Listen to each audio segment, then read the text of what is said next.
অবশেষে ধৈর্যের বাঁধ ভেঙেছে ইরানের। ইসরায়েলকে লক্ষ্য করে চালিয়েছে ক্ষেপণাস্ত্র হামলা।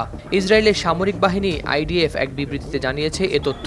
আইডিএফ জানিয়েছে ইহুদিবাদী রাষ্ট্রকে নিশানা করে ক্ষেপণাস্ত্র নিক্ষেপ করেছে ইরান।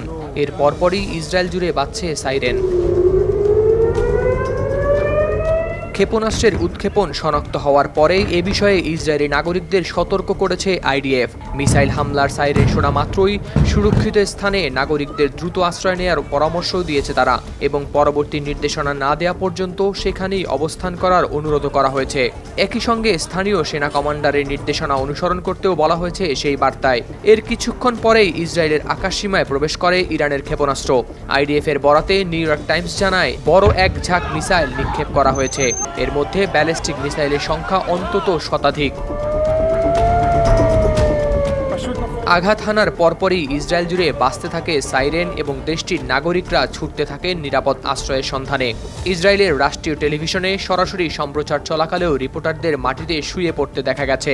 পরে ইসরায়েলের সেনাবাহিনীর পক্ষ থেকেও জানানো হয় 180টি ক্ষেপণাস্ত্র নিক্ষেপ করেছে ইরান। তবে যুক্তরাষ্ট্রের সেন্ট্রাল কমান্ডের সঙ্গে সম্মিলিতভাবে বেশিরভাগ ক্ষেপণাস্ত্র করা হয়েছে লক্ষ্যভ্রষ্ট।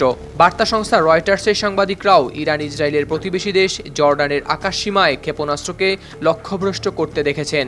তবে কয়েকটি আঘাত হেনেছে ইসরায়েলের ভূমিতে। তবে এতে ক্ষয়ক্ষতির পরিমাণ সম্পর্কে তাৎক্ষণিকভাবে হওয়া যায়নি স্পষ্ট। হাসান নাসরাল্লাহ নিহত হওয়ার পর এর বদলা নেয়ার ঘোষণা দিয়েছিল তেহরান। সেই বদলা নেয়ার আগেই আবার ইসরায়েলি বাহিনী মঙ্গলবার লেবাননে সীমিত পরিসরে স্থল অভিযান শুরু করে। এর পরপরই তেল আবিব লক্ষ্য করে ক্ষেপণাস্ত্র ছুড়ল ইরান।